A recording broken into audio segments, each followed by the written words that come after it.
नमस्ते। अभी कुछ दिन पहले पड़ोस में किसी के घर सत्संग था। मैं वहाँ गई तो मेरी एक पुरानी जानकार लेडी मिल गई। तो कहने लगी भी मेरी लड़की बैठी हुई है, उसके लिए कोई लड़का बताओ। परिवार रिश्तेदारी में हर एक को पता होता है। तो मैंने कहा ठीक है, मेरे को कोई ध्यान आएगा तो मैं बताऊंगी आपको। तो दूसरे दिन मैंने अचानक ही फ़ोन कर दिया। मैंने कहा जी फ़लाँ फ़लाँ लड़का है और अच्छी पोस्ट पे लगा हुआ है। उसके पापा एसडीओ रिटायर हुए हैं और मम्मी टीचर है, वर्किंग है, और अकेला अकेला लड़का है। तो उन्होंने पूछा अपनी जान पहचान में है? मैंने कहा हाँ, दूर की रिश्तेदारी पड़ती है। तो उन्होंने परिवार के बारे में पूछा। मैंने बता दिया भी लड़के के 2 मामे हैं, 2 मासियां हैं, 3 बुआ है, 1 चाचा है, बाकी लड़का अकेला है। तो उन्होंने कहा ठीक है, सोच के बताएंगे।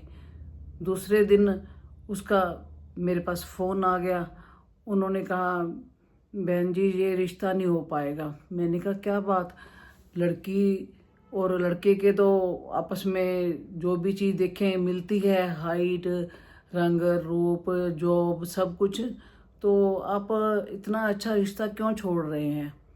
तो उन्होंने कहा भी इतना बड़ा परिवार है, लड़की तो चाय बनाते बनाते ही थक जाएगी। मैं बड़ी हैरान हुई। मैंने कहा भी अकेला अकेला लड़का है, आप कहते हो इतना बड़ा परिवार है।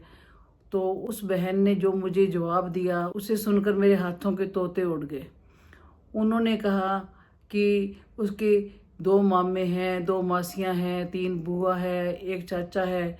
इतने लोग आए जाएंगे तो हमारी लड़की तो परेशान हो जाएगी।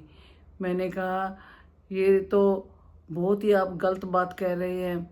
अगर आप चाहते हैं कि लड़का अकेला अकेला हो, कोई उसका परिवार रिश्तेदार ना हो, तो फिर तो आपको अनाथालय से किसी लड़के से संबंध करना चाहिए, क्योंकि उसका कोई परिवार या रिश्तेदार नहीं होगा।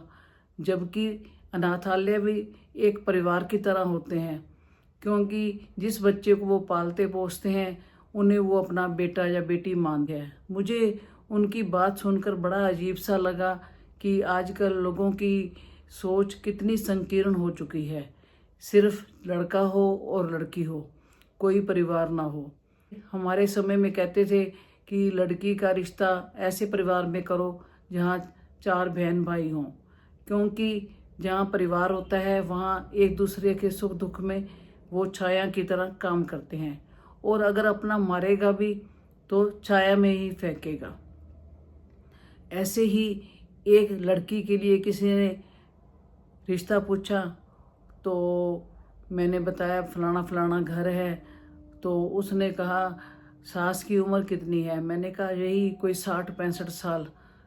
तो कहते सासों की सेवा करनी बड़ी मुश्किल है।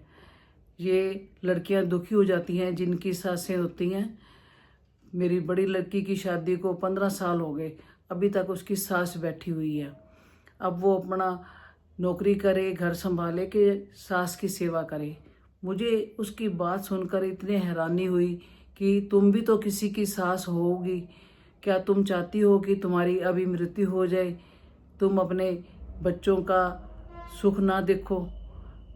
हमें अपनी इस तरह की अगर सोच है तो उसे बदलने की बहुत ज़्यादा ज़रूरत है, क्योंकि परिवार है तो सारा संसार अपना है। अगर परिवार नहीं है तो लगता है संसार में कोई भी अपना नहीं है। हम अपने प्यार में एकता बनाए रखें तो मोरल सपोर्ट रहती है और व्यक्ति में विश्वास भी आता है। आपको ये वीडियो कैसी लगी? अगर अच्छी लगी है तो इसे लाइक करें, कमेंट करें और शेयर करें। धन्यवाद।